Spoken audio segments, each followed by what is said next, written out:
اور سیرت کی جو مثالیں ہیں معصومین علیہ السلام کی بارگاہ میں اس دروازے سے داخل ہوں تو ہماری زندگیوں میں تبدیلی آ سکتی ہے۔ فضائل و مناقب اور معجزات و کرامات بیان کرے تو ہمیں ثواب ملے گا یقیناً، لیکن ان کی سیرت بیان کرنے سے ہماری زندگیوں میں کچھ تبدیلی آئی، لہذا سیرت کی بہت ضرورت ہے۔ اسی لیے پروردگار عالم نے رسول اللہ کے لیے جو لفظ استعمال کیے اسوہ، لقد کان لکم فی رسول اللہ اسوۃ حسنہ، کہ اے مومنین تمہارے لیے رسول اللہ کی ذات میں بہترین نمونہ ہے، کہ ان کی زندگی کو دیکھو اور اپنی زندگی اچھی طرح گزارو، مومنانہ زندگی، مخلصانہ زندگی، باعمل زندگی، با کردار زندگی، با اخلاق زندگی گزارنے کے لیے تمہارے لیے رسول اللہ بہترین اسوہ ہے، نمونہ ہے، بہترین نمونہ ہے۔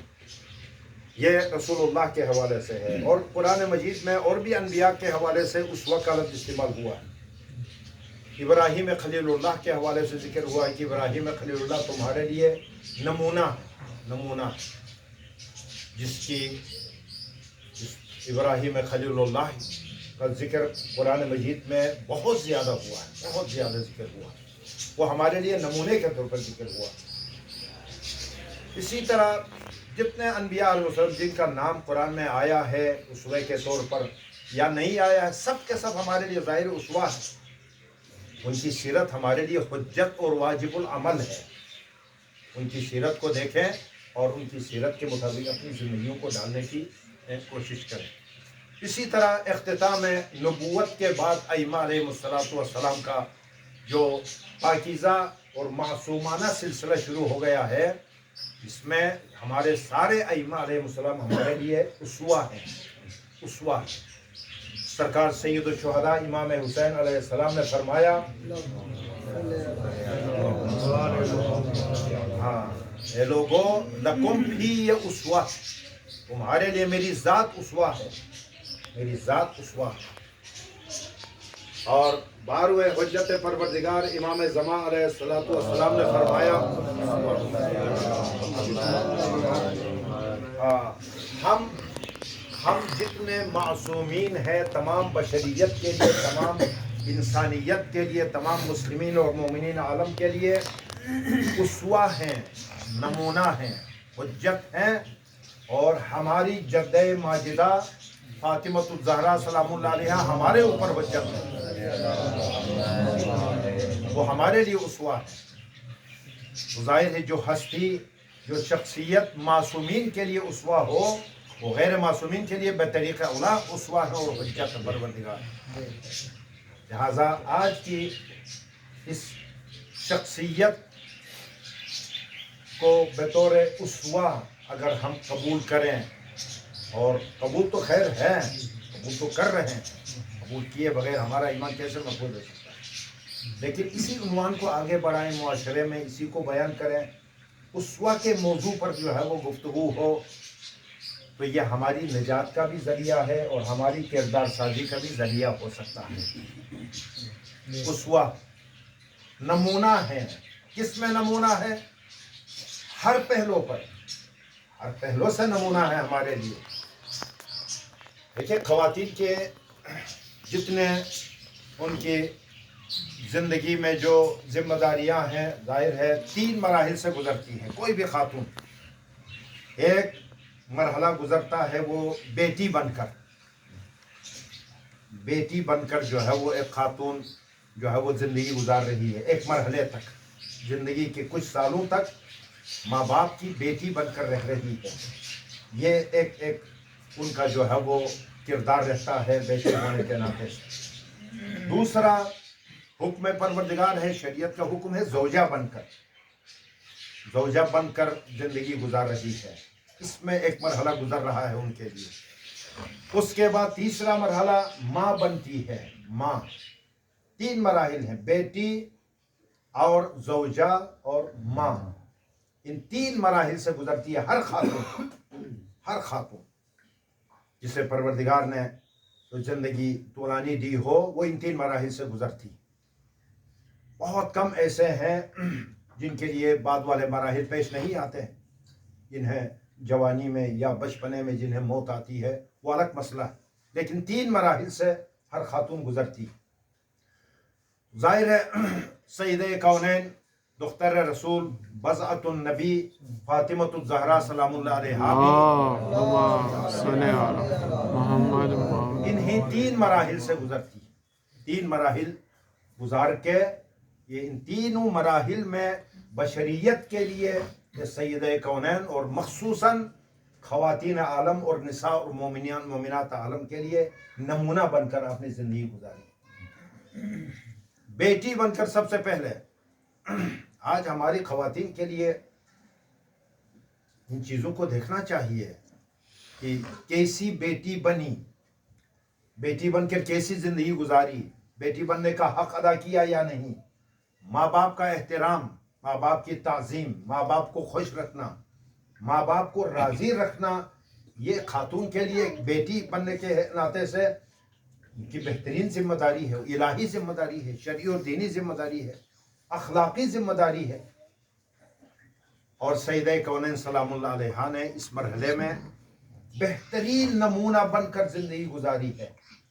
یعنی اس دیواج سے پہلے، شادی سے پہلے 9-10 سال کی پوری جو ہے وہ حیات طیبہ میں آپ تمام بیٹیوں کے لیے نمونہ بن کر زندگی گزاری. تمام بیٹیوں کے لیے ماں باپ کو خوش رکھ کر.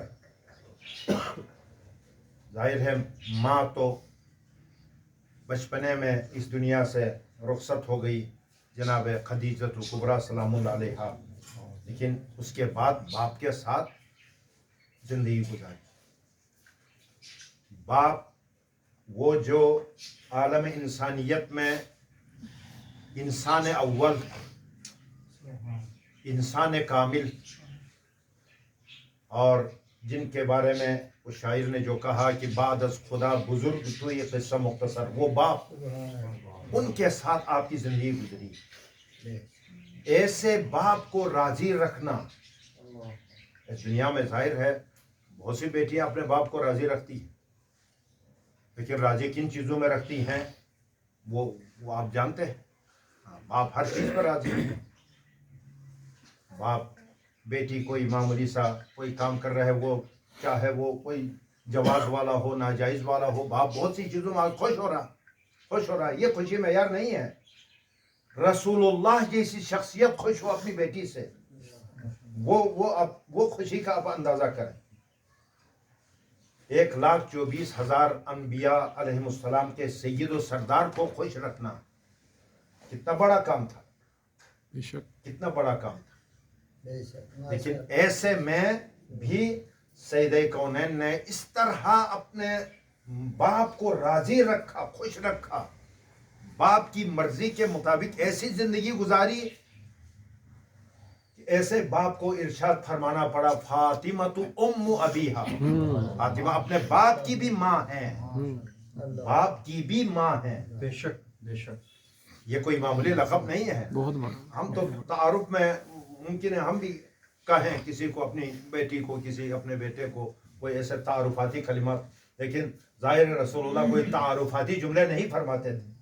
وہ حقائق کی بنا پر جو ہے وہ کسی کو لقب دیتے تھے، کسی کی فضائل بیان کرتے تھے، کسی کی تعریف و توصیف کرتے تھے، تو حقائق کی بنا پر توصیف کرتے تھے. لہذا رسول اللہ کا یہ کہنا کہ فاطمہ تو ام ابیہا، باپ کی بھی ماں ہے، یعنی بیک وقت آمنہ بھی ہیں اور فاطمہ بھی ہیں، دونوں کردار ادا کر رہی ہیں. جس طرح ماں جو ہے وہ اپنی اولاد کے حوالے سے جو کردار ادا کر رہی ہے، فاطمہ میرے لیے وہی کردار ادا کر رہی ہے ماں کی جگہ پر. ظاہر ہے ایسے مراحل میں، ایسی سختیوں میں، اس کم سنی کے عالم میں باپ کے ان سختیوں میں ایسا ساتھ دیا. تاریخوں میں لکھا ہے کہ جب رسول گرامی اسلام خانہ کعبہ کے باہر پروردگار عالم کی عبادت میں مصروف تھے، وہ ظالمین ظاہر ہے مکے میں آپ کے دشمن تھے، صنادید قریش آپ کے جانی دشمن، مذہب کے دشمن، خدا کے دشمن.